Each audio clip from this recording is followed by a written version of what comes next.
মাতা জগজ্জননী শ্রী শ্রী বর্মার চরণে আমার কোটি কোটি প্রণাম। পরম পূজনীয় পূজ্যপাদ শ্রী শ্রী বৌদ্ধের চরণে আমার কোটি কোটি প্রণাম। পরম পূজনীয় পূজ্যপাদ শ্রী শ্রী আচার্যদেবের চরণে আমার কোটি কোটি প্রণাম। পূজনীয় অবিন্দদের চরণে আমার কোটি কোটি প্রণাম। আর এখানে উপস্থিত সবাইকে আমার জয়গুরু। আপনারা হয়তো অনেকেই আমাকে চিনবেন না, কেন কি আমি এখানে নতুন এসেছি। রামানুজ কলেজে ফার্স্ট ইয়ার অ্যাডমিশন নিয়েছি, আমি নতুন এখানে পড়তে এসেছি। আর আমি ঠাকুরকে আগে অত পূজা করতাম না, অত কিছু করতাম না, আমি বিশ্বাস করতাম না অনেকটাই। না আমি পুজো করতাম, না আমি দেখতাম, না কিছু করতাম। আমি দেখতাম আমার মা বাবা ভাই ওরা পূজা করতো, ওরা দীক্ষা নিয়েছে, পূজা করতো, ইষ্টভৃতি করতো, রোজ রোজ প্রার্থনা করতো। আমি দেখে ভাবতাম যে এসব করে হয়টা কি পায় ওরা ওসব করে। আমি একদিন জিজ্ঞাসা করলাম মাকে যে তোমরা যে এইগুলো করো, তোমরা করে কি পাও? মা বললেন তোরা তো চিন্তা করতে হবে না, তুই জাস্ট আমাদেরকে দেখ আমরা কি করি, তোর এমনি বুঝে হয়ে যাবে। তো প্রায় 1 বছর আগে জানুয়ারি মাসের 21 তারিখে করিমগঞ্জে দীক্ষা দেওয়া হয়েছিল, আচার্য দিয়েছেন। তো সেদিনটা আমার জন্মদিন ছিল। আর এর 2 দিন আগে আমি শুনেছিলাম আমার বাবার মুখ থেকে, উনি বললেন যে 21 তারিখে আচার্য দেব আসবেন করিমগঞ্জে, এসে দীক্ষা দেবেন। তো আমার জানি না হঠাৎ কি হলো, আমি হুট করে মাকে বললাম যে মা চলো আমরা করিমগঞ্জ যাই, আমার দীক্ষা নেবো আমি। তো আমি গেলাম, আমরা ব্যাগ প্যাক করে পরের দিন চলে গেলাম 20 তারিখে।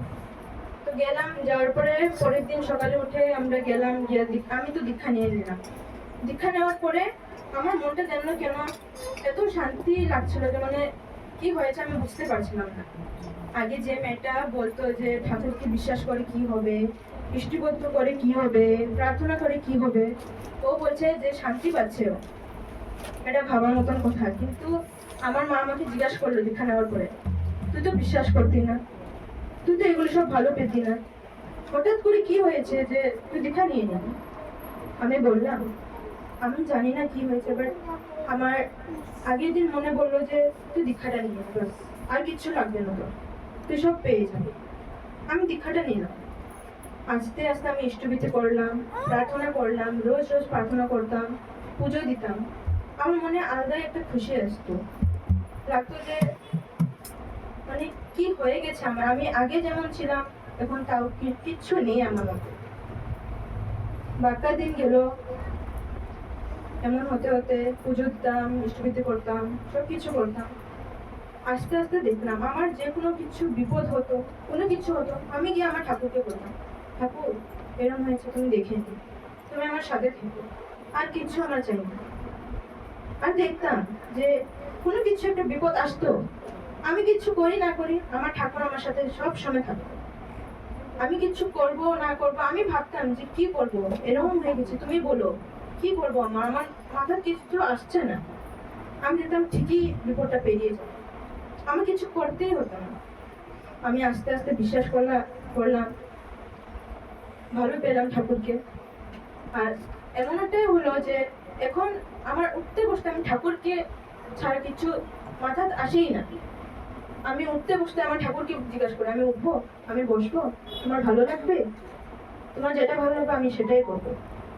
কেউ বিশ্বাস করতে পারিনি আমার ফ্যামিলিতে যে আমি এরকম হয়ে গেছি, কেননা আমি এগুলো জিনিস দেখতামই না। আমার মা পুজো দিত, আমি সাইড দিয়ে চলে যেতাম ঘর থেকে বেরোয়, প্রণাম না করে। আমার মা বলতো প্রণাম করে যা, কেন করলি না? আমি বলতাম কি হবে করে, এটা তো আমার দেখতে হবে, উনি তো এসে আমাকে বাঁচাবেন না কোনো কিছু হলে, যদি আমার কিছু না হোক, অ্যাক্সিডেন্ট হয়ে যায়, উনি আসবে এসে বাঁচাবেন? আমি বলতাম এটা।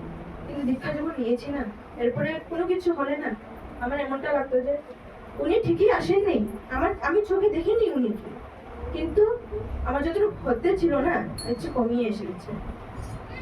দীক্ষা নেওয়াটা এতটাই জরুরি যে তুমি বুঝতেই পারবে না, তুমি আগে বলবে যে দীক্ষা নেওয়ার আগে এইসব কি, তুমি দেখবে ভালোবাসবে, দীক্ষা নেবো না, বিয়ের করে নেব, সেটা করব, কিন্তু এটা ভুল। তুমি দীক্ষাটা নিয়ে দেখো একবার, তুমি যেটা পাওনি না সব পেয়ে যাবে। আমার বন্ধুরা আমাকে বলতো যে তুই দীক্ষা নিয়েছিস, কি করেছিস নিয়ে? ওরা আমাকে বলতো যে এগুলো ঠাকুর উপর মেনে লাভ নেই, পুজো দিবি না কি হবে, চল সেদিকে যাবো ঘুরতে, ফটো ধরবো, ভিডিওস করবো। আমি কি বলতাম জানো? আমি বলতাম তোরা যা, আমি আছি এখানে, তোরা যা, আমি এখানে আছি। আমি এটাই বলতাম। আমার একটা বান্ধবী, ও ও এই ঠাকুরের দীক্ষা, ওর মা বাবা ওরা দীক্ষা নিয়েছে, ও নেয়নি। ওর মা বাবা বলছিল যে ওকে বিয়ের পরে দীক্ষা নেবে। তো ও আমাকে বললো তুই কেন নিয়েছিস? আমার মা বাবা তো এটা এটা বললে আমাকে, আমি তো এরকম নেবো না, আমি তো পরে নেবো, আমি এখন এইসব দিকে যাবো না। আমি বললাম তুই নিস না, তুই জাস্ট আমার সাথে সাথে আমি যখন প্রার্থনা করবো তুই বস, আমি যখন ইষ্টভীতি করবো তুই বস আমার সাথে, তোর কিচ্ছু করতে হবে না, তুই জাস্ট দেখ আমি করছি, তোর ভালো লাগবে তুই দেখ, তোর কিচ্ছু বলছি না যে করতেই হবে। ও বসছে, 1 মাস 2 মাস গেল, হঠাৎ করে ও উঠে বললো আমি আর দীক্ষা নেবো। আমি বললাম কেন, কি হয়েছে?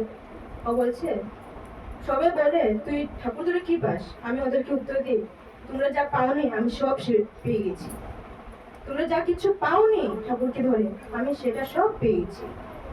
ওরা বুঝবে না, যারা দীক্ষা নেয়নি ওরা বুঝবে না, ওরা বলবে যে কিচ্ছু হবে না এগুলো করে, এগুলো অন্ধবিশ্বাস, ঠাকুর আসবে নাকি?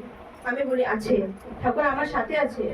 আমি ঘর থেকে বেরিয়ে যাওয়ার সময় আমি বলি ঠাকুর আমি যাচ্ছি, তুমি আমার সাথে থাকো, সাথে থাকো, আমার কোনো যদি বিপদ হয় তুমি দেখবে, তুমি আমার সাথে থাকো, কোনো বিপদ আসবে না, তোমার কেউ কিছু করতে পারবে না, তুমি জাস্ট ওনাকে বলো যে ঠাকুর তুমি আমার সাথে থাকো সবসময়।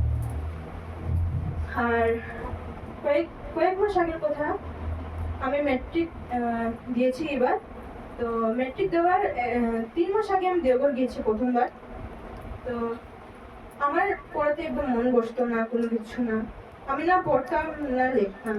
আমি রোজ রোজ ইষ্টভীতি কোনো প্রার্থনা করবো, আমি সারাদিন ঘুরবো, আমার বন্ধুদের সাথে আমার টাইম হয়ে গেছে শেষ, আমি ঘুরতে যাবো, আমি সেদিকে যাবো, ফটোজ উঠবো, ভিডিওস করবো, এটা করবো ওটা করবো। আমি 3 মাস আগে দেওঘর গেলাম, গিয়ে আমার মা আমার বাবা আমার ভাই সব গিয়েছে, আমিও গিয়েছি। তো গেলাম, যাওয়ার পরে মা আমাকে বললো যে আশীর্বাদটা নিয়ে আস। তো আচার্য দেবের কাছে আমি গেলাম, গিয়ে বললাম আমি তো 3 মাস পরে ম্যাট্রিকটা দেবো, আমি আপনার কাছে আশীর্বাদ নিতে এসেছি। উনি কি বললেন জানেন? উনি বললেন আমি তো তোর সাথে সবসময় আছিলাম, ওখানে আছি, তুই জাস্ট তোর কর্ম করে যা, তুই বিশ্বাস রাখ, তোর কর্ম কর, আমি তোর সাথে সব সময় আছি, তোর কোনো চিন্তা করতে হবে না, যেটা চাবি ভাবি, খালি কর্ম কর আর বিশ্বাস রাখ যে করতে পারবি তুই। তো আমাকে বললেন যে এটা এটা করবো, সকালে উঠে ভোরবেলা 2 ঘন্টা পড়ো, এরপরে লেখো, এরপর তুই সারাদিন যেটা খুশি কর, কেউ কিছু বলবে না তোকে, তুই খালি সকালে উঠে পড়, লেখ, যেটা পড়বি 3 মাস এটা কর, তুই ঠিক পাস হবি ভালো করে। আমার মা বাবা ওরা কেউ ভাবেনি যে আমি পাস হবো বলে, কিন্তু আমার পড়াতে মন ছিল না, আমি একটা বছর আমি পড়িনি। ওনার কাছে গেলাম, বললাম, উনি যেটা যেটা বললো আমি সারা পড়লাম, সকালে উঠলাম, পড়লাম, লিখলাম। আমি খালি ওই সকালে উঠতাম, 2 ঘন্টা পড়তাম, 2 ঘন্টা লিখতাম আর সারাদিন ঘুরতাম। সবাই বলতো আমাকে যে কেমনে পাস করবি তুই, 3 মাস বাকি, কেমনে, তুই পড়ছো না, কোনো কিছু না। আমি ওকে একটা দেখিনি, আমি বলেছি ঠাকুর যা বললে আমি তাই করবো, ওনারটা শুনে আমার লাগবে।